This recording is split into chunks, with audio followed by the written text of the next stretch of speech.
എൻ്റെ പേര് സിസ്റ്റർ മീരാട്ടോം. ഞാൻ അങ്കമാലിയിൽ നിന്നാണ് വരുന്നത്. ഞാൻ CMC സന്യാസിനി സമൂഹത്തിലൊരു അംഗമാണ്. ലിസി ഹോസ്പിറ്റലിൽ ഡയറ്റീഷ്യനായിട്ട് ഞാൻ വർക്ക് ചെയ്യുകയാണ്. എനിക്ക് 2012 മുതൽ നടുവേദന ഉണ്ടായിരുന്നു. അത് LS ട്രെയിൻ ആയിരുന്നു. അത്യാവശ്യം ഭാരമുള്ള കാര്യങ്ങളൊക്കെ ചെയ്യാനുള്ളൊരു ബുദ്ധിമുട്ടേ ഉണ്ടായിരുന്നുള്ളൂ. പക്ഷേ 2023 ഏപ്രിൽ മാസം ഓശാന ഞായറാഴ്ച ഈ വേദന കുറച്ച് കൂടുതലായി. കാല് അനക്കാൻ പോലും പറ്റാതെയായി. നടക്കാൻ ബുദ്ധിമുട്ട്, കിടന്നിടത്തുനിന്ന് എഴുന്നേക്കാനായിട്ടുള്ള ബുദ്ധിമുട്ട്.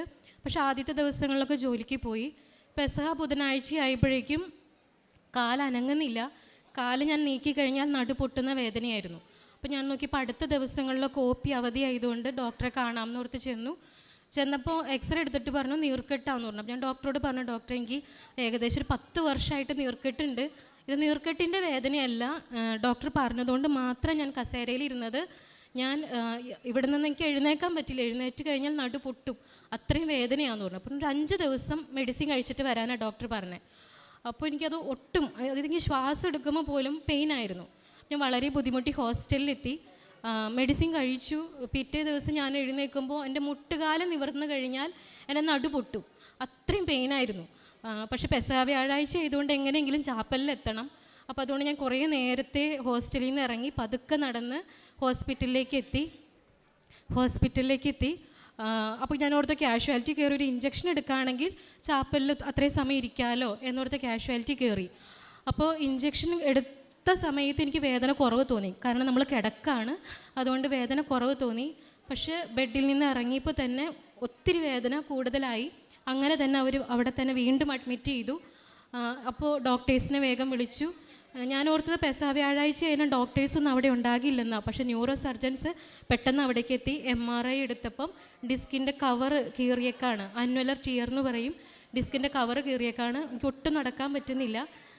ഞാൻ അവിടെ ഹോസ്പിറ്റലിൽ അഡ്മിറ്റായി.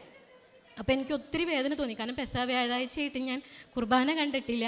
ഏറ്റവും കൂടുതൽ സമയം നമ്മൾ ആരാധനയ്ക്ക് ഇരിക്കുന്ന സമയമാണ്. പക്ഷേ ഞാൻ ഈശോയെ കണ്ടിട്ട് പോലുമില്ല. അപ്പോൾ ഒരുപാട് വേദനിച്ചാണ് ഞാൻ അന്ന് ഹോസ്പിറ്റലിൽ അഡ്മിറ്റായത്. അപ്പോൾ വേദനകളുടെ ഇഞ്ചക്ഷൻ ഒരുപാട് കയറ്റുന്നുണ്ടെങ്കിലും ഒരു തരി പോലും വേദന കുറയുന്നില്ല. ഒരു ദുഃഖ ശനിയാഴ്ച വെളുപ്പിന് 2 മണിയായപ്പോൾ ഒരു ഇഞ്ചക്ഷൻ തന്നപ്പോഴാണ് ഒരു മെഡിസിൻ എൻ്റെ ശരീരത്തിൽ കയറി എന്നുള്ളൊരു ഇഫക്റ്റെങ്കിലും എനിക്ക് ഉണ്ടായത്. അത് കഴിഞ്ഞ് അവിടുന്ന് ഡിസ്ചാർജ് ചെയ്ത് 1.5 മാസം കോൺവെൻറ്റിൽ ബെഡ് റെസ്റ്റ് ആയിരുന്നു. എല്ലാ കാര്യങ്ങളും സിസ്റ്റേഴ്സ് വളരെ നന്നായിട്ട് ചെയ്തു തന്നു. ഈ സമയത്ത് 24 മണിക്കൂറും എനിക്കൊന്നും ചെയ്യാൻ പറ്റാത്തത് കൊണ്ട് മാത്രം എനിക്ക് ഫോൺ പോലും കയ്യിലെടുക്കാൻ പറ്റില്ല. അപ്പോൾ ഫോൺ സൈഡിൽ വെച്ചിട്ട് ഇങ്ങനെ ടോക്ക് കേൾക്കാമെന്നോർത്ത് ഞാൻ ഇയർഫോൺ വെച്ച് കേട്ടുകൊണ്ടിരുന്നു. എങ്ങനെയെന്ന് എനിക്കറിയില്ല, കൃപാസനത്തിലെ ടോക്കുകളാണ് വന്നുകൊണ്ടിരുന്നത്. എനിക്ക് എന്തായാലും ടോക്ക് ഇഷ്ടപ്പെട്ടു. കാരണം വളരെ ലളിതമായിട്ട് പറയുന്നു. പിന്നെ കഥകളോ കാര്യങ്ങളോ അങ്ങനെ കാട് കയറി പോകാത്തൊരു ടോക്ക്. അങ്ങനെ എനിക്ക് ടോക്ക് ഇഷ്ടപ്പെട്ടതുകൊണ്ട് ഞാൻ ഈ ടോക്ക് തന്നെ കേട്ടുകൊണ്ടിരുന്നു. ആ സമയത്ത് ഞാൻ വ്രതം ചെയ്തിട്ട് 16 വർഷമായ ദിവസമായിരുന്നു. അപ്പോൾ ഒരു സിസ്റ്റർ കൊണ്ടുവന്നൊരു സമ്മാനം തന്നതിനകത്ത് കൃപാസന മാതാവിൻ്റെ കാശുരൂപം ഉണ്ടായിരുന്നു. എനിക്ക് ഒത്തിരി സന്തോഷമായി. കാരണം നമ്മളിങ്ങനെ ടോക്ക് കേട്ടുകൊണ്ടിരിക്കുമ്പോൾ എന്തെങ്കിലും ഒരു സാധനം കിട്ടിയിരുന്നെങ്കിൽ എന്നോർത്തിരിക്കുമ്പോഴാണ് ഈ സിസ്റ്റർ കാശുരൂപം കൊണ്ട് തരണേ.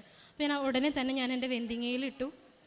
അത് കഴിഞ്ഞ് 1.5 മാസം കഴിഞ്ഞ് ഞാൻ വീണ്ടും ഹോസ്പിറ്റലിൽ ജോയിൻ ചെയ്ത് കറക്റ്റ് 3-ാം മാസം സെപ്റ്റംബർ 6-ാം തീയതി ആയപ്പോഴേക്കും ഇതുപോലെ തന്നെ വേദന സഹിക്കാൻ പറ്റുന്നില്ല. നടുവേദന ഒത്തിരി കൂടുതലായി. ഡോക്ടറെ കണ്ടപ്പോൾ ഇനി ഇഞ്ചക്ഷൻസ് എടുത്തിട്ടൊന്നും കാര്യമില്ല, നമുക്ക് തിയേറ്ററിൽ കയറ്റിയിട്ട് നമുക്ക് സ്റ്റിറോയിഡ് ഇഞ്ചക്ഷൻ എടുക്കാം, എന്നാൽ മാത്രമേ കാര്യമുള്ളൂ. അപ്പോൾ ഞാൻ വളരെ ഓക്കെ പറഞ്ഞു. കാരണം എന്നോട് ആ സമയത്ത് നട്ടെല്ലെടുത്ത് മാറ്റാൻ പറഞ്ഞാൽ പോലും ഞാൻ സമ്മതിക്കും. കാരണം അത്രയും എനിക്ക് പെയിൻ സഹിക്കാൻ വയ്യ. അപ്പോൾ ഞാൻ പറഞ്ഞു അതിനെന്ത് ഇഞ്ചക്ഷൻ അല്ലേ, എനിക്കൊരു കുഴപ്പമില്ല. അപ്പോൾ 8 ഇഞ്ചക്ഷനാണ്, 8 സ്പോട്ടിലാണ് ഇഞ്ചക്ഷൻ എടുത്തത്. അപ്പോൾ അരമണിക്കൂറത്തെ കാര്യമുള്ളൂ എന്ന് പറഞ്ഞപ്പോൾ ഞാൻ ഓർത്ത് അത് കഴിയുമ്പോൾ ഡ്യൂട്ടി ചെയ്യാമെന്ന്. പക്ഷേ ഒരാഴ്ച നടക്കാൻ പാടില്ലെന്ന് പറഞ്ഞ് വീണ്ടും കോൺവെൻറ്റിലേക്ക് ഞാൻ ചെന്നു. സാധാരണ ഇഞ്ചക്ഷൻ എടുത്ത് കഴിഞ്ഞാൽ നമുക്ക് പെട്ടെന്ന് വേദന കുറയും. സ്റ്റിറോയിഡ് ഇഞ്ചക്ഷൻ എടുത്താൽ പെട്ടെന്ന് വേദന കുറയും. പക്ഷേ എനിക്ക് ഈ വേദനയ്ക്ക് യാതൊരു മാറ്റവും ഇല്ല. അപ്പോൾ പിറ്റേ ദിവസം തന്നെ എൻ്റെ പ്രൊവിൻഷ്യലും കൗൺസിലേഴ്സും എന്നെ കാണാൻ വന്നപ്പോൾ ഞാൻ കിടക്കുക, നമുക്ക് ചെരിഞ്ഞ് പോലും ഒന്ന് അനങ്ങാൻ പോലും പറ്റില്ല. അപ്പോൾ പ്രൊവിൻഷ്യാളമ്മ പറഞ്ഞു ഒരാഴ്ച കഴിയുമ്പോൾ ഡോക്ടറെ കാണാൻ പറഞ്ഞിട്ടുണ്ടല്ലോ, അത് കഴിയുമ്പോൾ തീരുമാനം അറിയിക്കാമെന്ന് പറഞ്ഞു. ഈ വേദന കൊണ്ട് എൻ്റെ മനസ്സ് വളരെ നെഗറ്റീവ് ആയിക്കൊണ്ടിരിക്കുന്ന ടൈമാണ്. അപ്പോൾ തീരുമാനം അറിയിക്കാമെന്ന് പറഞ്ഞാൽ ഇനി പ്രൊഫഷണൽ ലൈഫ് ഉണ്ടോയെന്ന് അറിയിക്കാം, നമുക്കിനി ഹോസ്പിറ്റലിൽ ജോലി ചെയ്യാൻ പോകണോ എന്നറിയിക്കാം എന്നാണ്. അപ്പോൾ ഇത് പെട്ടെന്ന് മനസ്സങ്ങ് ഡൗൺ ആയി. പക്ഷെ ആരോടും ഞാൻ പറഞ്ഞില്ല, എൻ്റെ ഉള്ളിൽ മാത്രം ഒരു കണ്ണീര് പൊടിഞ്ഞു. ആരോടും പറഞ്ഞില്ല. കാരണം അങ്ങനെ ഒരു ജോലി ചെയ്യണമെന്നൊന്നും ഞാൻ ഒരിക്കലും ആഗ്രഹിച്ചിട്ടില്ല. അതുകൊണ്ട് ആ ഒരു പേരിൽ ആരോടും സംസാരിക്കാൻ എനിക്ക് തോന്നിയില്ല. അത് കഴിഞ്ഞൊരു 3 ദിവസം കഴിഞ്ഞിട്ടും വേദന കുറയുന്നില്ല. 3-ാം ദിവസം വേറൊരു സിസ്റ്റർ പറഞ്ഞു, എനിക്ക് ഇതുപോലെ തന്നെ ഒരു സ്റ്റിറോയിഡ് ഇഞ്ചക്ഷൻ എടുത്തിട്ടുണ്ട്, പക്ഷേ അരമണിക്കൂറിനുള്ളിൽ റൂമിലെത്തിയപ്പോഴേക്കും എൻ്റെ വേദന മാറി എന്ന് പറഞ്ഞു. അപ്പോൾ വീണ്ടും മനസ്സ് ഡൗൺ ആയി. കാരണം അങ്ങനെയാണെങ്കിൽ ഡോക്ടേഴ്സ് ഐഡൻറ്റിഫൈ ചെയ്തേക്കുന്നത് ശരിയല്ല. അപ്പോൾ അതുകൊണ്ടാണ് എൻ്റെ വേദന മാറാത്തത് എന്നോർത്ത് ഞാൻ ഒത്തിരി സങ്കടപ്പെട്ടു. പക്ഷേ ആ ദിവസങ്ങളിലും കൃപാസനം മാതാവിൻ്റെ ടോക്ക് തന്നെയാണ്. ഞാൻ യൂട്യൂബ് ഓണാക്കിയപ്പോൾ എനിക്ക് കിട്ടിയത് അതാണ്. ഞാനത് കേട്ടുകൊണ്ടിരുന്നു. അപ്പോൾ എൻ്റെ കൂടെയുള്ളൊരു സിസ്റ്റർ വന്നിട്ട് എന്നോട് ചോദിച്ചു, ഉടമ്പടി തൈലം വെച്ച് ഞാനൊന്ന് പ്രാർത്ഥിച്ചോട്ടെ എന്ന് ചോദിച്ചു. അപ്പോൾ ഒത്തിരി വേദന നമുക്ക് ചെരിഞ്ഞ് കിടക്കാനായിട്ട്. അപ്പോൾ ഞാൻ പറഞ്ഞു, അതിനെന്താ സിസ്റ്ററെ, നമുക്ക് പ്രാർത്ഥിക്കാം എന്ന് പറഞ്ഞു. സിസ്റ്റർ പ്രാർത്ഥിച്ചു, പോയി. പിറ്റേ ദിവസം ഒരു കൃപാസന പത്രം കൊണ്ട് തന്നിട്ട് എന്നോട് ചോദിച്ചു, ഇതൊന്ന് വായിക്കാമോ എന്ന് ചോദിച്ചു. അപ്പോൾ ഞാൻ പറഞ്ഞു, അതിനെന്താ, പക്ഷെ കൈ ഇങ്ങനെ അനക്കാൻ പറ്റില്ല, പത്രം എടുത്ത് വായിക്കാൻ കൈ എനിക്ക് അനക്കാൻ പറ്റില്ല. അപ്പോൾ ഞാൻ സിസ്റ്ററിനോട് ചോദിച്ചു, ഞാനിതെൻ്റെ സൈഡിൽ വെച്ചോട്ടെ. അപ്പോൾ സിസ്റ്റർ പറഞ്ഞു, അതിനെന്താ വെച്ചോ. അപ്പോൾ ഞാൻ ഈ പത്രം സൈഡിൽ വെച്ചു. സെപ്റ്റംബർ 6-നാണ് എൻ്റെ ഇഞ്ചക്ഷൻ. സെപ്റ്റംബർ 9-ാം തീയതി ഞാൻ ഈ ടോക്ക് കേട്ടുകൊണ്ടിരിക്കുമ്പം വൈകുന്നേരം ഒരു 7:15 സിസ്റ്റേഴ്സ് എല്ലാം ചാപ്പലിൽ പ്രാർത്ഥിച്ചുകൊണ്ടിരിക്കുന്നു. ആ സമയത്ത് അച്ഛൻ ടോക്കിൽ ഇങ്ങനെ പറയുവാണ്, സ്റ്റൂളയിലിരിക്കുകയാണ്, ഇടത് മുട്ടുകാലിലേക്കാണ് വേദന, പ്രാഥമിക ആവശ്യങ്ങൾ പോലും ചെയ്തു കൊടുക്കണം, ഒരു 37 വയസ്സൊക്കെ ഉള്ളൂ, ഒരു വ്യക്തി, ഒരു സ്ത്രീ, ഒരു സഹോദരി, നടുവേദന ഉള്ള എല്ലാവരും പ്രാർത്ഥിക്കട്ടെ. ഇത്രയാണ് പറഞ്ഞത്. ഞാൻ ഉറക്കെ അങ്ങ് കരഞ്ഞു. കാരണം ആരും അവിടെ പരിസരത്തില്ലല്ലോ, ഒന്ന് തുറന്ന് കരയാൻ പറ്റിയൊരു സമയമായിരുന്നു. അപ്പോൾ ഞാൻ ഉറക്കെ അങ്ങ് കരഞ്ഞു. ഉടനെ ഞാൻ യൂട്യൂബിൻ്റെ താഴെ മെസ്സേജ് ഇട്ടു, അത് ഞാനാണ്, അച്ഛൻ ഇപ്പം പറഞ്ഞ വ്യക്തി ഞാനാണ് എന്ന് മെസ്സേജ് ഇട്ടു. ശരിക്കും പറഞ്ഞാൽ എൻ്റെ സ്വഭാവത്തിൽ ഇതൊന്നും ഇല്ല. ഇങ്ങനെ ധ്യാനം കൂടാ, ടോക്ക് കേൾക്കുക, അതിന് ഉടനെ പ്രതികരിക്കുക, അങ്ങനത്തെ ഒന്നും എൻ്റെ ഒരു നേച്ചറിൽ ഇല്ലാത്തൊരു വ്യക്തിയാണ് ഞാൻ. പക്ഷേ ഞാൻ പെട്ടെന്ന് അങ്ങ് വിശ്വസിച്ചു അത് ഞാനാണെന്ന്. അപ്പോൾ എനിക്ക് വേദന ഉണ്ടോയെന്ന് അറിയാൻ ജസ്റ്റ് ഒന്ന് ചെരിഞ്ഞ് നോക്കിയാൽ മതി. അപ്പോൾ ഞാൻ പെട്ടെന്ന് കട്ടിലിൽ നിന്ന് എഴുന്നേക്കാൻ നോക്കി. ഞാൻ എഴുന്നേറ്റു, കട്ടിലിൽ നിന്ന് ഇറങ്ങി. അപ്പോൾ ഞാൻ ഫുഡ് കഴിക്കുന്നത് 1 മിനിറ്റ് കൊണ്ടാണ്. കാരണം നമുക്ക് ഇരുന്ന് കഴിക്കാൻ പറ്റില്ല, അപ്പോൾ നിന്ന് കഴിക്കണം. അപ്പോൾ 1 മിനിറ്റ് കൊണ്ട് ഫുഡ് കഴിക്കും. അപ്പോൾ സിസ്റ്റേഴ്സിൻ്റെ വിചാരം ഞാൻ മെഡിസിനൊക്കെ എടുക്കണോണ്ട് എനിക്ക് വിശപ്പില്ല, അതുകൊണ്ടൊക്കെ ആയിരിക്കും എന്ന് അവരോർത്തു. പക്ഷേ എനിക്ക് നിൽക്കാൻ പറ്റാത്തത് കൊണ്ടായിരുന്നു. അപ്പം ഞാൻ കുറച്ച് നേരം ചെയറിൽ പോയിരുന്നു, എഴുന്നേറ്റ് നോക്കി, എനിക്ക് ഇരിക്കാം, എഴുന്നേക്കാം. ഞാൻ ടോയ്ലറ്റിൽ പോയിരുന്നു. കാരണം എൻ്റെ ഏറ്റവും വലിയ സഹനം അതായിരുന്നു, നമുക്ക് അവിടെ നിന്ന് എഴുന്നേക്കാൻ പറ്റില്ല. അപ്പോൾ ഞാൻ നോക്കിയപ്പോൾ അതും നമുക്ക് ചെയ്യാം. അതുകൊണ്ട് ഞാൻ ഫോൺ കയ്യിലെടുത്തു. കാരണം എനിക്ക് ഭയങ്കര ഭാരമായിട്ട് അനുഭവപ്പെട്ടൊരു സാധനം നമ്മുടെ ഫോണാണ്. അപ്പോൾ ഫോൺ എടുത്ത് നോക്കിയപ്പോൾ എനിക്ക് ഫോൺ കയ്യിലെടുക്കാം. ഞാൻ പെട്ടെന്ന് അതിൻ്റെ സ്ക്രീൻ റെക്കോർഡിങ് നടത്തി. അത് കഴിഞ്ഞ് എനിക്കിത് അത്ഭുതം തന്നെയാണോ അങ്ങനെ എനിക്കറിയത്തില്ല. അപ്പം ഞാൻ വേഗം അനങ്ങാതെ വന്ന കട്ടിലിൽ കിടന്നു. അത് കഴിഞ്ഞൊരു 8 മണിക്ക് ഫുഡ് കഴിഞ്ഞ സമയത്ത് മദറും സെക്കൻഡ് കൗൺസിലറും കൂടി എൻ്റെ അടുത്ത് വന്നിട്ട് സംസാരിക്കാൻ വന്നപ്പോൾ എൻ്റെ അടുത്ത് വെച്ച്, മുഖമൊക്കെ ആകെ മാറിയിരിക്കുകയാണല്ലോ എന്ന് വെച്ചപ്പോൾ ഞാൻ പറഞ്ഞു, ഒന്നുമില്ല. കാരണം ഞാൻ ചിന്തിച്ചത് ആരോടും പറയരുത് എന്ന് വെച്ച് കഴിഞ്ഞാൽ നമുക്കൊരു ദൈവിക രഹസ്യം കിട്ടുമ്പോൾ അതിൻ്റെ ഒരു സൗന്ദര്യവും സുഗന്ധമൊക്കെ നഷ്ടപ്പെടാണ്ട് കുറച്ച് നേരമെങ്കിലും നമ്മുടെ കയ്യിലിരിക്കണമല്ലോ. അപ്പോൾ ആരോടും ഞാനിത് പെട്ടെന്നൊന്നും പറയില്ല എന്ന് കരുതിയാണ് ഞാനിരുന്നത്. പക്ഷെ മദർ പറഞ്ഞു, ഇല്ല, മുഖത്തിന് വലിയൊരു വ്യത്യാസം വന്നിട്ടുണ്ട് എന്ന് പറഞ്ഞപ്പോൾ ഞാൻ പറഞ്ഞു, മദറെ, ഞാനിങ്ങനെ ഒരു ടോക്ക് കേട്ടു, എനിക്ക് എന്നെക്കുറിച്ച് പറയുന്നത് പോലെ തോന്നി എന്ന് പറഞ്ഞപ്പോൾ മദർ ചോദിച്ചു, നീ വിശ്വസിച്ച് സ്തുതിച്ച് പ്രാർത്ഥിച്ചില്ലേ എന്ന് ചോദിച്ചു. അപ്പോൾ ഞാൻ പറഞ്ഞു, ഇല്ല, ഞാൻ ഉറക്കെ കരഞ്ഞോളൂ എന്ന് പറഞ്ഞു. അപ്പോൾ 2 പേരുടെയും കണ്ണ് നിറയുന്നത് ഞാൻ കണ്ടു. 2 സിസ്റ്റേഴ്സും ഇറങ്ങിപ്പോയി. അപ്പോൾ ആ ദിവസങ്ങളിൽ എന്നെ കുളിപ്പിച്ച് തരണം, എല്ലാ കാര്യങ്ങളും എനിക്ക് ചെയ്തു തരണം. അപ്പോൾ എന്നെ കുളിപ്പിക്കാൻ വന്ന എൻ്റെ അമ്മയുടെ അനുജത്തിയാണ്, എൻ്റെ ചേച്ചിയാണ് ആദ്യത്തെ ദിവസം കുളിപ്പിച്ചത്. ഇവരെല്ലാം ഉടമ്പടി എടുത്തവരാണ്. ചേച്ചി ഉടമ്പടി എടുത്തു എന്ന് എനിക്കറിയായിരുന്നു. 2019 ചേച്ചി ഉടമ്പടി എടുത്തതാണ്. പക്ഷേ ആൻറ്റിമാരൊന്നും ഉടമ്പടി എടുത്ത കാര്യമൊന്നും എനിക്കറിയില്ല. ഞങ്ങൾ അങ്ങനത്തെ കാര്യങ്ങളൊന്നും സംസാരിച്ചിട്ടില്ല. പക്ഷേ എൻ്റെ അമ്മയുടെ എല്ലാ അനിയത്തിമാരും ഉടമ്പടി എടുത്തവരാണ്. അപ്പോൾ ഈ ദിവസങ്ങളിൽ എന്നെ കാണാൻ വന്നവരെല്ലാം കൃപാസനമായിട്ട് ബന്ധമുള്ളവരാണ്. അപ്പോൾ ആൻറ്റി എൻ്റെ അടുത്ത് പറഞ്ഞു, ഓൺലൈനിൽ ഉടമ്പടി എടുക്കണം എന്ന് പറഞ്ഞു. അപ്പം ഞാൻ പറഞ്ഞു, ഞങ്ങൾക്ക് സിസ്റ്റേഴ്സിന് അത് പറ്റുമോ എന്ന് എനിക്കറിയില്ല. കാരണം നമ്മൾ നിത്യമായി വ്രതം ചെയ്തവരാ, പിന്നെ എങ്ങനെ 3 മാസത്തേക്ക് ഉടമ്പടി എടുക്കുന്നത്? ഓൾറെഡി ഞങ്ങൾ ഉടമ്പടി വ്രതവും ഏകദേശം ഒന്ന് തന്നെ, അപ്പം നമുക്കങ്ങനെ എടുക്കാൻ പറ്റുമോ എന്നാണ് എൻ്റെ ഒരു ചിന്തയുണ്ടായിരുന്നത്. പക്ഷേ അത് കഴിഞ്ഞിട്ട് പറഞ്ഞു, സാക്ഷ്യം പറയാൻ പറഞ്ഞു. അപ്പം ഞാൻ പറഞ്ഞു, അങ്ങനെയൊക്കെ പ്രൊൻഷാളമ്മ സമ്മതിക്കുമോ എന്ന് എനിക്കറിയില്ല എന്ന് പറഞ്ഞപ്പോൾ പറഞ്ഞു, ചോദിച്ചു നോക്ക് എന്ന് മാത്രമേ പറഞ്ഞ്. അത് കഴിഞ്ഞപ്പോഴാണ് ഓൺലൈൻ ഉടമ്പടി ഉണ്ടെന്ന് ഞാൻ അറിഞ്ഞത്. സെപ്റ്റംബർ 16-ാം തീയതി ഞാൻ ഓൺലൈൻ ഉടമ്പടി എടുത്തു. 17-ാം തീയതി ഞാൻ ഹോസ്റ്റലിൽ വന്നു. 18-ാം തീയതി ഞാൻ ഡ്യൂട്ടിക്ക് കയറി. എനിക്ക് ഒരു കുഴപ്പവും സംഭവിച്ചിട്ടില്ല. എനിക്ക് എവിടെ വേദന ഉണ്ടായിരുന്നതെന്ന് എനിക്കിന്നറിയില്ല. പക്ഷെ ഒരു കാര്യം ഞാൻ മനസ്സിൽ ചിന്തിക്കുന്നത് ഇങ്ങനെയാണ്, എൻ്റെ വേദന മാറ്റിയത് എൻ്റെ രോഗം മാറ്റാനല്ല, എന്നെ മാറ്റാനാണ്, എൻ്റെ അവസ്ഥ മാറ്റാനാണ്. ഇത് ഞാൻ പറയാനുള്ള കാരണം എന്നാന്ന് വെച്ചാൽ, 2012 ഞാൻ നിത്യവ്രതം ചെയ്തത്. നിത്യവ്രതം കഴിഞ്ഞ് ഞാൻ കോൺവെൻറ്റിൽ എത്തിയപ്പോൾ തുടങ്ങി എൻ്റെ ആത്മീയ ജീവിതത്തിൽ ഭയങ്കര ഇരുട്ട് പോലെ എനിക്ക് അനുഭവപ്പെട്ടെ. എനിക്കങ്ങനെ ദൈവം ഉണ്ടെന്നോ പ്രാർത്ഥിക്കുന്നത് എന്തിനാണെന്നോ ഒന്നും മനസ്സിലാവുന്നില്ല. ഒരു ഭയങ്കര ബ്ലാങ്കായിട്ട് 2015 എത്തിയപ്പോഴേക്കും ഒരു ഇരുണ്ട ഗുഹയിലൂടെ കടന്നു പോണ ഒരു അനുഭവമാണ് എനിക്ക്. വിമല ഹൃദയ പ്രതിഷ്ഠാ ജപം വീട്ടിൽ കുഞ്ഞിലെ തുടങ്ങി ചൊല്ലണതാ, അത് ഞാൻ മുടക്കിയിട്ടില്ല. അപ്പോൾ എണ്ണി പറയാവുന്ന പ്രാർത്ഥനകൾ മാത്രമേ എനിക്ക് വിശ്വസ്തമായിട്ട് ചൊല്ലിയെന്ന് എനിക്ക് പറയാൻ പറ്റുള്ളൂ.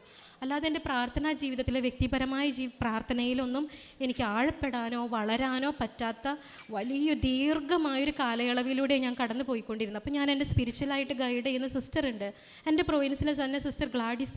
അപ്പോൾ സിസ്റ്ററിൻ്റെ അടുത്ത് ഞാനിങ്ങനെ ഷെയർ ചെയ്യും, സിസ്റ്റർ എനിക്ക് പറ്റുന്നില്ല, ഞാൻ പ്രാർത്ഥിക്കുന്നില്ല എന്ന് പറയുമ്പോൾ സിസ്റ്റർ പറയും, നീ ശരിയായ വഴിയിലൂടെയാണ്, നിനക്കത് മനസ്സിലാവണില്ല എന്നേ ഉള്ളൂ, ഒരു സമയം വരും, ദൈവത്തിൻ്റെ സമയം വരും, അന്ന് ഈ അവസ്ഥ മാറും എന്ന് പറയുമ്പോൾ എൻ്റെ വിചാരം സിസ്റ്ററിന് എൻ്റെ അവസ്ഥ മനസ്സിലാകുന്നില്ല. അങ്ങനെയായിരുന്നു. ഞാൻ ഇവിടെ എന്നെ കൊണ്ടുവരുന്നത്, ഞാൻ ഓൺലൈൻ ഉടമ്പടി എടുത്ത് ഹോസ്പിറ്റലിൽ ജോയിൻ ചെയ്ത് ഒരു 2 ആഴ്ച കഴിഞ്ഞപ്പോഴേക്കും ഡെങ്കിപ്പനി വന്നു. ഇച്ചിരി കൂടുതലായിരുന്നു, പ്ലേറ്റ്ലെറ്റൊക്കെ താഴ്ന്നു, പ്ലേറ്റ്ലെറ്റ് കയറ്റേണ്ടി വന്നു. വീണ്ടും റെസ്റ്റിന് കോൺവെൻറ്റിൽ കൊണ്ടുപോയി.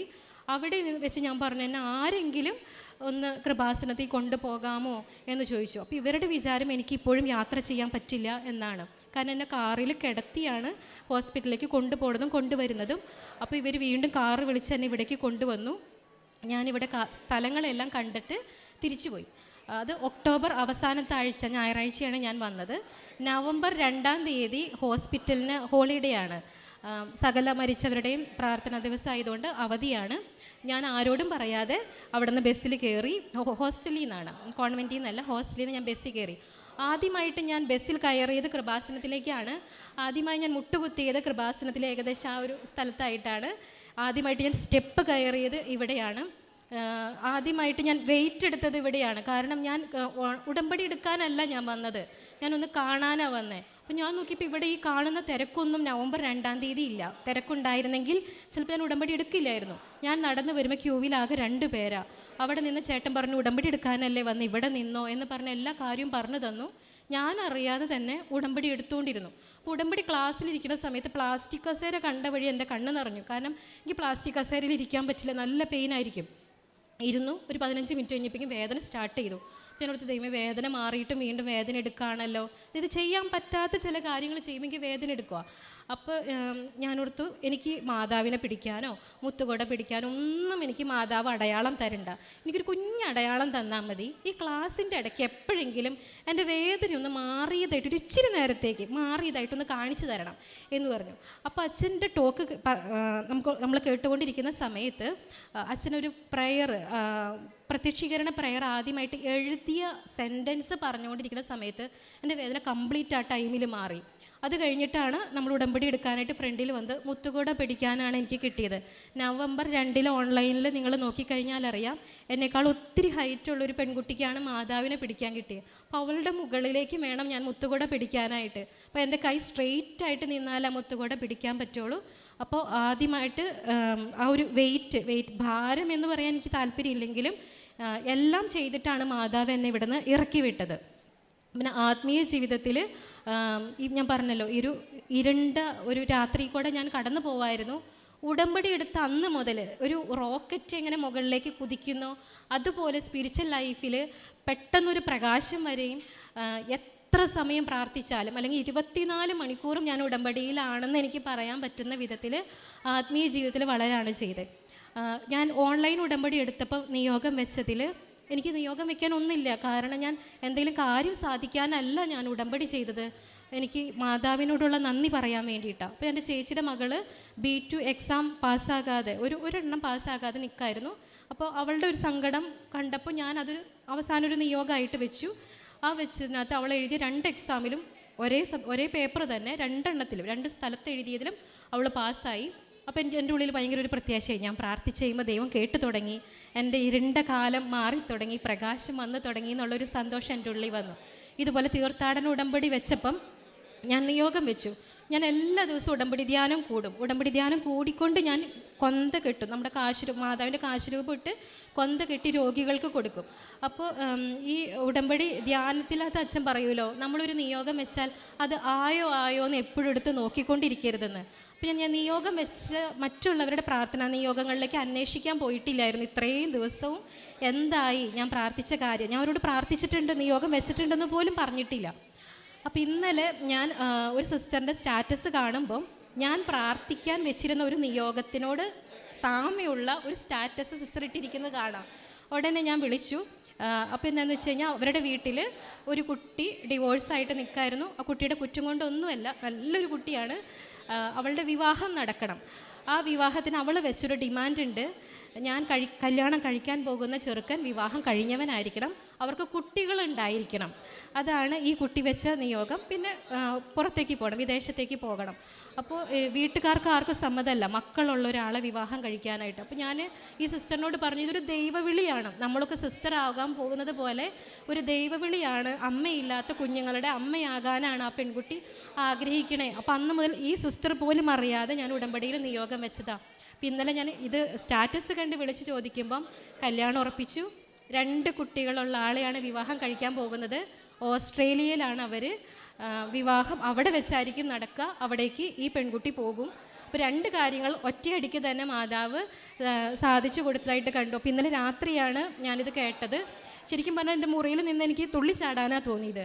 കാരണം അത്രമാത്രം ഒരു വട്ടം പോലും ഞാനിതിനെക്കുറിച്ച് അന്വേഷിച്ചിട്ടില്ല. പക്ഷെ മാതാവ് അത് ഓരോ സമയത്തും അന്വേഷിച്ചു. അപ്പോൾ സിസ്റ്റർ പറഞ്ഞു, ഈ 2 മാസം കൊണ്ടാണ് ഈ കാര്യങ്ങളെല്ലാം ഇത്രയും നടന്നതെന്ന് പറഞ്ഞു. നവംബർ 2-ാം തീയതി ഞാൻ ഉടമ്പടി എടുത്തത്, നവംബർ ഡിസംബർ ഈ 2 മാസത്തിനുള്ളിൽ മാതാവ് എല്ലാം വളരെ സ്പീഡിൽ നടത്തി തന്നതായിട്ടാണ് എനിക്ക് അനുഭവപ്പെട്ടത്. ഇത്രയേറെ ഇതിൻ്റെ ഇടയ്ക്ക് ഈ രോഗം വന്ന് ഞാൻ ബെഡ് റെസ്റ്റായിട്ട് കിടക്കുന്ന സമയത്ത് തന്നെ, അതായത് മാതാവ് സുഖപ്പെടുത്തി എന്നിട്ടും ഞാൻ റെസ്റ്റ് എടുക്കുന്ന സമയത്ത് ഞാനൊരു സ്വപ്നം കണ്ടു. എനിക്ക് ജോസഫ് അച്ഛനെയൊന്നും അങ്ങനെ പരിചയമില്ല. ഈ ഫോണാണെങ്കിൽ സൈഡിലിരുന്നത് ഞാൻ കേൾക്കുന്നേ ഉള്ളൂ. പക്ഷെ ആ ദിവസങ്ങളിൽ ഞാൻ സ്വപ്നം കണ്ടത് ജോസഫ് അച്ഛൻ തന്നെ, എനിക്ക് ആ ഫേസ് ഒന്നും അന്ന് പരിചയമില്ലാത്ത സമയത്ത് അച്ഛൻ തന്നെ എൻ്റെ കയ്യിൽ, ഞാൻ കൈ ഇങ്ങനെ നിവർത്തി പിടിച്ചേക്കാം, എൻ്റെ കയ്യിലേക്ക് മാതാവിൻ്റെ ഒരു ഹാഫ് സ്റ്റാച്ചു വെച്ച് തരുന്നത് ഞാൻ കണ്ടു, കുഞ്ഞ് സ്റ്റാച്ചു. അപ്പം എനിക്ക് ഭയങ്കര സന്തോഷമായി. ഞാനത് വാങ്ങി. ഞാനത് നോക്കുമ്പോൾ അച്ഛൻ്റെ കയ്യിൽ വലിയൊരു സ്റ്റാച്ചു ഇരിക്കുക. അപ്പം എനിക്ക് സങ്കടമായി. അപ്പോൾ ഞാൻ പറഞ്ഞു, കണ്ടോ എനിക്ക് തന്നത് കുഞ്ഞിതാന്ന് പറഞ്ഞു. അപ്പോൾ അച്ഛൻ പറയുന്നത് ഇങ്ങനെയാണ്, നീ കൈ തുറന്നത് എത്രമാത്രമാണോ അതനുസരിച്ചാണ് നിൻ്റെ കയ്യിലേക്ക് മാതാവിനെ തന്നേക്കണേ. അപ്പോൾ എനിക്ക് സങ്കടമായി. കാരണം ഞാൻ തുറന്നേക്കണത് കുറവാണ്. അപ്പം ഞാൻ മുഴുവൻ എന്നെ തന്നെ പൂർണ്ണമായിട്ടും തുറന്ന് മാതാവിനെ സ്വീകരിക്കണം എന്നുള്ള ലെവലിലേക്ക് എൻ്റെ മനസ്സ് പെട്ടെന്ന് ചേഞ്ച് ചെയ്തു. അതുകൊണ്ടാണ് ഞാൻ പറയുന്നത് 24 മണിക്കൂറും ഉടമ്പടിയിൽ ജീവിക്കാനുള്ള അനുഗ്രഹമാണ് മാതാവ് എനിക്ക് തന്നത്. പിന്നെ ഞാൻ ഈ കൊന്ത കെട്ടുമെന്ന് പറഞ്ഞല്ലോ, ഉടമ്പടി ധ്യാനം കൂടി എൻ്റെ ബ്രേക്ക് ടൈമിൽ ഞാൻ കൊന്ത കെട്ടും. ഈ കൊന്ത കൊടുക്കുന്നതാണ് ശരിക്കും പറഞ്ഞാൽ ഞാൻ ചെയ്യുന്ന പ്രേക്ഷിത പ്രവർത്തനം എന്ന് പറയുന്നത്. അപ്പോൾ ഈ കൊന്ത കിട്ടിയവർക്കെല്ലാം മാതാവിൻ്റെ കാശുരൂപമുണ്ട്. ഉടമ്പടി ധ്യാനം കൂടിയിട്ടാണ് കൊന്ത കെട്ടുന്നത്. അവരെല്ലാം ഒരുപാട് അത്ഭുതങ്ങളിലൂടെ ഈ ദിവസങ്ങളിൽ കടന്നു പോകുന്നുണ്ട്. അവരിവിടെ വന്ന് സാക്ഷ്യം പറയും. അങ്ങനെ തന്നെയാണ് അവർ പറഞ്ഞേക്കണത്. അപ്പോൾ അവരിലൂടെ നിങ്ങൾക്ക് അവരുടെ സാക്ഷ്യം കേൾക്കാൻ പറ്റുമെന്നാണ് എൻ്റെ വിശ്വാസം. പിന്നെ നമ്മുടെ കൃപാസനം പത്രം, നമ്മുടെ പോക്കറ്റ് മണി, ഇപ്പോൾ സിസ്റ്റേഴ്സിൻ്റെ പോക്കറ്റ് മണിയെക്കുറിച്ച് നിങ്ങൾക്ക് അറിയുമെന്ന് അറിയില്ല. ഒരു മാസം 200 രൂപയാണ് ഞങ്ങൾക്ക് പോക്കറ്റ് മണി. അതുകൊണ്ട് അത് കൂട്ടി വെച്ചിട്ടാണ് ഞാൻ കൃപാസനത്തിലേക്ക് വരുന്നതും പത്രം വാങ്ങുന്നതും. ഈ 2 മാസത്തിൻ്റെ ഉള്ളിൽ 9 കെട്ട് പത്രമാണ് ഞാൻ കൊടുത്തത്. ഞാൻ പഠിപ്പിച്ച സ്റ്റുഡൻസ്, എൻ്റെ കൂടെ വർക്ക് ചെയ്യുന്നവർക്കൊക്കെ അറിയാം, എൻ്റെ സ്വഭാവത്തിൽ ഇതില്ല. എനിക്കിതൊന്നും പറ്റുന്ന കാര്യമല്ല. ഞാൻ അങ്ങനെ എന്നെക്കുറിച്ച് പോലും പ്രതീക്ഷിച്ചിട്ടില്ല. പക്ഷേ ആകെ ഒരാൾ ഈ 9 കെട്ട് പത്രം കൊടുത്തിട്ട് ആകെ ഒരാളാണ് എന്നോട് പറഞ്ഞത് എനിക്ക് ഈ പത്രം വേണ്ടാന്ന്. അത് ആ ചേട്ടന് വായിക്കാൻ അറിയില്ല, പത്രം വായിക്കാൻ അറിയില്ല, അക്ഷരം അറിയില്ല. അതുകൊണ്ട് മാത്രമാണ്, അല്ലാതെ ഒരാൾ പോലും ഈ പത്രം വേണ്ടാന്ന് പറഞ്ഞിട്ടില്ല. ആർത്തിയോടുകൂടി വാങ്ങിക്കൊണ്ടു പോകുന്നതാണ് ഞാൻ കണ്ടിട്ടുള്ളൂ. പിന്നെ ഞാൻ ഡയറ്റീഷ്യനായിട്ടാണ് വർക്ക് ചെയ്യുന്നത്. ആ സമയത്ത് നമ്മൾക്ക് കാണാൻ നിയോഗിച്ചിരിക്കുന്ന പേഷ്യൻസിനെ കൂടാതെ നമ്മുടെ വാർഡുകളിൽ അഡ്മിറ്റായ പേഷ്യൻസിനെ എത്ര സമയം എടുത്തിട്ടാണെങ്കിലും അവരുടെ സങ്കടങ്ങൾ കേൾക്കാനും അവരെ ആശ്വസിപ്പിക്കാനും ചെയ്യുന്നതാണ് ഞാൻ ചെയ്യുന്ന കാരുണ്യ പ്രവർത്തികൾ. ഇത്രയും അനുഗ്രഹം തന്ന ഈശോയ്ക്ക് മാതാവിനും ഞാൻ നന്ദി പറയുന്നു.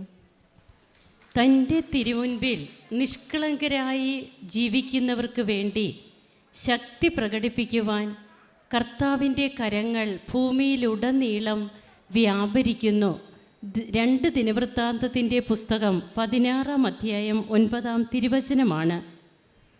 ബഹുമാനപ്പെട്ട മീര സിസ്റ്ററിൻ്റെ രോഗസൗഖ്യം, ആ രോഗസൗഖ്യം എങ്ങനെ സിസ്റ്ററിന് ഈശോ നൽകി, എങ്ങനെയാണ് സിസ്റ്ററിൻ്റെ ആധ്യാത്മിക ജീവിതം, ആ ജീവിതത്തെ ഇപ്പോൾ 24 മണിക്കൂറും ഉടമ്പടിയുടെ ഒരു ജീവിതമാക്കി മാറ്റുന്ന രീതിയിൽ സിസ്റ്ററിൻ്റെ ജീവിതത്തെ എങ്ങനെയാണ് ഈശോ എടുത്തുയർത്തിയത്, ആ ഒരു സാക്ഷ്യമാണ് നാം കേട്ടുകൊണ്ടിരുന്നത്. ആനുലർ ടയർ എന്ന് പറയുന്ന അസുഖം, അതായത് ഡിസ്കിൻ്റെ കവറ് അത് കീറിപ്പോവുക. അപ്പോഴെങ്ങനെയുള്ള അസുഖം വന്നപ്പോൾ സിസ്റ്ററിന് യാതൊന്നും ചെയ്യാൻ പറ്റില്ല. ഒന്ന് കൈ അനക്കാൻ പോലും, തൻ്റെ സ്വന്തം കാര്യങ്ങൾ ചെയ്യാൻ പോലും ഒന്നും പറ്റാത്ത അവസ്ഥ, കിടന്ന കിടപ്പിൽ കിടക്കേണ്ടുന്ന അവസ്ഥ. 8 ഇഞ്ചക്ഷനാണ് അറ്റ് എ ടൈമിന് സിസ്റ്ററിന് എടുത്തത്. അതുമൂലമെങ്കിലും കുറച്ച് ആശ്വാസം കിട്ടും. അതായത് അത് സ്റ്റീറോയിഡ് ആയിരുന്നു, എന്നാൽ വീണ്ടും വേദനകൾ കൂടി വരുന്നു. പിന്നീട് എങ്ങനെയാണ് ഉടമ്പടി എടുത്ത മക്കളുടെ ഒരു ഭവനമാണ് തൻ്റേതെന്ന് പോലും സിസ്റ്ററിന് അറിയില്ലായിരുന്നു. തൻ്റെ ബന്ധുമിത്രാദികളൊക്കെ ഉടമ്പടി എടുത്തവരാണെന്ന്. ഓരോരുത്തരും വന്ന് സിസ്റ്ററിനെ ശുശ്രൂഷിക്കുമ്പോൾ അവർ പറഞ്ഞുകൊണ്ടിരുന്നത് ഉടമ്പടിയുടെ ജീവിതമാണ്, ഉടമ്പടിയുടെ കാര്യങ്ങളാണ്. താൻ നിത്യവ്രതം സ്വീകരിച്ച വ്രത നവീകരണ ദിവസം തന്നെ പരിശുദ്ധ അമ്മയുടെ ഒരു കാശുരൂപവും സിസ്റ്ററിന് കിട്ടുവാനിടയാകുന്നു. അങ്ങനെ തനിക്ക് എങ്ങനെ പരിശുദ്ധ അമ്മ സൗഖ്യം തന്നു എന്നും, താൻ ഇന്ന് എങ്ങനെ തൻ്റെ പ്രൊഫഷണൽ ലൈഫിൽ ഒരു സിസ്റ്ററാണ്, എല്ലാറ്റിലും ഉപരി സിസ്റ്ററാണ്, പിന്നീട് ഡയറ്റീഷ്യനായിട്ട് സിസ്റ്റർ ശുശ്രൂഷ ചെയ്യുന്നു.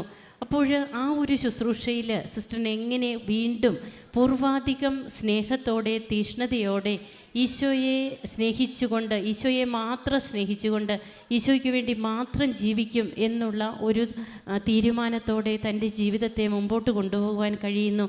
അതുകൊണ്ടാണ് തിരുവചനം പറയുക, തൻ്റെ മുമ്പിൽ നിഷ്കളങ്കരായി വർത്തിക്കുന്നവർക്ക് വേണ്ടി ശക്തി പ്രകടിപ്പിക്കുവാൻ കർത്താവിൻ്റെ കരങ്ങൾ ഭൂമിയിലുടനീളം പായുന്നു. കർത്താവ് നോക്കുന്നത് നമ്മുടെ കഴിഞ്ഞ കാലങ്ങളല്ല, നമ്മുടെ ഇപ്പോഴത്തെ അവസ്ഥയാണ്. നാം എന്താണ് ഈശോയ്ക്ക് വേണ്ടി കൊടുക്കുവാൻ തയ്യാറാകുന്നത് എന്നുള്ളതാണ്. ബഹുമാനപ്പെട്ട സിസ്റ്ററിൻ്റെ ഈ അനുഭവ സാക്ഷ്യത്തിലൂടെ നമ്മെയും ഈശോ അനുഗ്രഹിക്കട്ടെ. സിസ്റ്ററിനെ കൂടുതലായി തൻ്റെ ശുശ്രൂഷ ചെയ്യുവാൻ വേണ്ട കൃപ നൽകണമേ എന്ന പ്രാർത്ഥനയോടെ കരങ്ങളടിച്ച് നമുക്ക് ഈശോയ്ക്കും അമ്മയ്ക്കും നന്ദി പറയാം. ദൈവത്തെ മഹത്വപ്പെടുത്താം. ഈശോയെ നന്ദി, ഈശോയെ സ്തുതി, ഈശോയെ ആരാധന.